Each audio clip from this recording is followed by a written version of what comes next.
Hello mga kapatid. Usapang 20 pesos per kilo.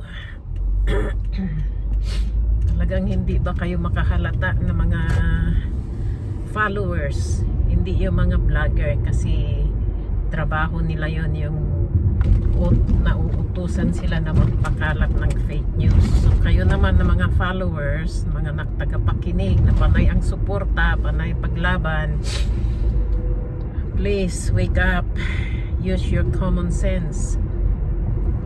Kasasabi pa nga lang na matutupad na ang pangarap na magiging 20 pesos, ipapatupad na. Kasasabi pa lang, my goodness, what kind of vice president is that? Masyado kayong garapal. Pinapakita nyo na gustong gusto nyo nang ikaw talagang umupo. Kasi iniipit kayo ng China. Dalang gusto na nyo, yung sinabi ng tatay mo noon na gawin okay lang, na gawin tayong probinsya ng China. Dahil sobra-sobrang utang nyo, binaon niya tayo ng utang. Ngayon, itong sinabi niya na para lang naman sa hayop, sa baboy, for goodness sake, hindi pa nga naila-launch, hindi pa nga lumalabas yung mga bigas na 20 pesos.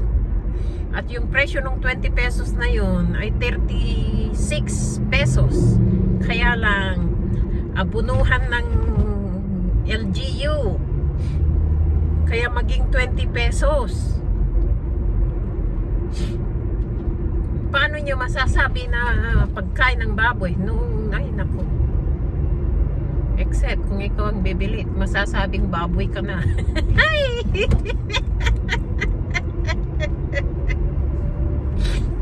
My goodness. Kung ikaw bibili, di ang tawag sa'yo baboy.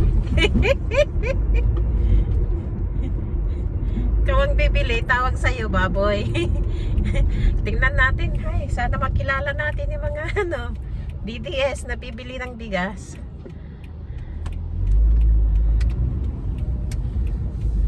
Tawagin natin silang baboy. Ay, Diyos ko. Ay.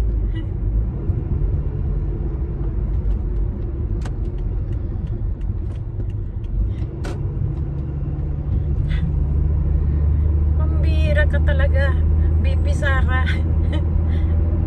The reason na hindi ka lumaban pagka-president dahil nung sinubukan mong mangampanya na mag-isa, wala pa sa 1/5 ng crowd sa paghangampanya noon ni PBBM. Sinubukan mong go around Philippines, nagmotor ka, pero nakita mo kaunti ang mga suporta ninyo. Kaya lang naman na, actually yung sinasabi ninyong well anyway, napunta na naman ako sa ibang topic. Yang kakalat ni BP Sara na kayong mga tagapakinig, okay lang yung mga kasi bayad sila. Yung mga vlogger ng mga fake news, yan ay mga bayad. Hindi lang, actually kumikita rin ang mga Duterte dyan kasi China nga ang nagpupundo. Hindi man niya binibigay sa inyong lahat, mga vlogger. Kayo na mga vlogger, maghanap buhay kayo ng maayos. Sino bang sinisiran nyo kung nagpe-fake news kayo? Pilipino pa rin kayo. At hindi nyo alam na natutuwa ang China pag pinapakita nyo lang na masyado kayong sa pera. Maghanap buhay kayo ng maayos. Wag sa ganyan na nagpapabayad kayo. Maawa kayo sa mga kaluluwa ninyo. Magpayaman kayo doon sa itaas, sa kaharian ng ating Panginoon. Doon kayo magpayaman dahil yun ang tunay na kayamanan. Yung makamtan mo ang buhay na walang hanggan.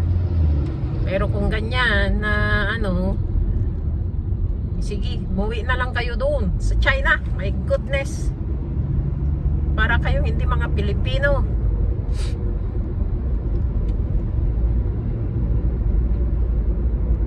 Ginagamit lang kayo ni Sara. Ginagamit lang kayo ng mga Duterte. Kayo naman ang tagapakinig. Wake up! Huwag kayong ano, naku, Diyos ko. Sumunod sa batas ng Diyos at sumunod sa batas ng gobyerno. Ganyan ang dapat ng isang tunay na Pilipino. Maka-Diyos, makabayan, makatao.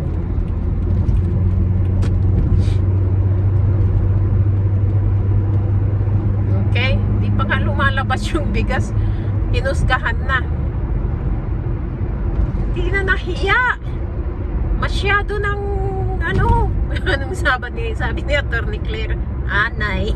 Yes, masyadong anay. Ang anay ng lipunan.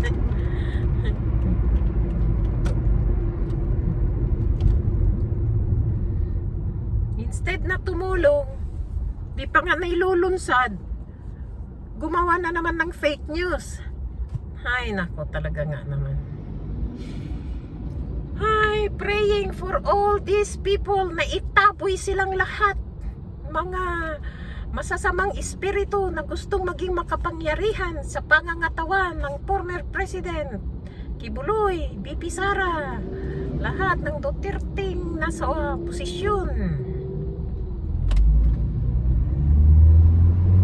Alis ko. Sino pa? Michael Yang, Harry Roque. Lahat naman ng sumisira. Kayo mga nakikinig, alam mo itong mga sumisira kay BBBM, it's because meron silang mga katiwalian. Di sila makapurma sa kanilang mga katiwalian. Okay? Yan yung mga ganit. Yan yung mga wala nang pakialam sa kanilang mga kaluluwa, kundi ang Diyos nila ay mga pera.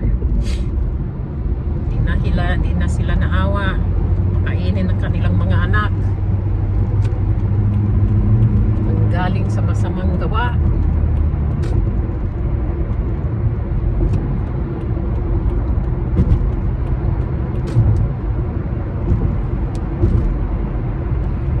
Okay. So, mag-isip-isip naman kayo, kababayan. Mga ano, alam mo sa atin masyadong nakakahiya dahil sa mga masyadong palaban sa gobyerno. Mga nawawala na yung mga respeto. Respect ang nawala sa atin. Simula nung ang lakas ng influensya ng bad spirit. Dahil simula nung si Duterte, pag nagmura, ay naku, ang daming tumatawa, ang daming gumagaya. Hindi na yung turo ng ating Panginoong Hesukristo ang inyong sinusunod, kundi yung turo ni Taning. Masyado kayong ano, mas pinaghahari nyo na sa puso ninyo si Taning kaysa sa Panginoong Hesukristo. Dahil wala nang respeto, wala nang modo. Yan ang nawala simula nung nagpresidente si Digong. Mas marami na yung humahanga sa gawa ni Taning kaysa yung turo ng ating Panginoong Jesus. Magpayaman kayo sa kaharian ng ating Panginoon. Payamanin ninyo yung kaluluwa ninyo. Except na lang kung ayaw nyong pumunta sa langit. Sabi nga ni BP, siya pa rin ang presidente pagdating doon sa impyerno. Yan ang sundin ninyo. Ay, Diyos ko. Yan. Sundin natin. Tignan natin ya. Pag na-inilunsad yung 20 pesos, maglagay kayo ng marka nyo sa likod nyo. I'm DDS. Bibili ako ng 20 pesos na bigas. O, para matawag kayong mga baboy. Ay, Diyos ko. Okay. Pagkabait kayo. Natutuwa ang incheck pag ganyan na sinusunod nyo ang ano ng mga Duterte. Okay? Thanks Thanks for watching. Please subscribe. God bless. Kanina dito sa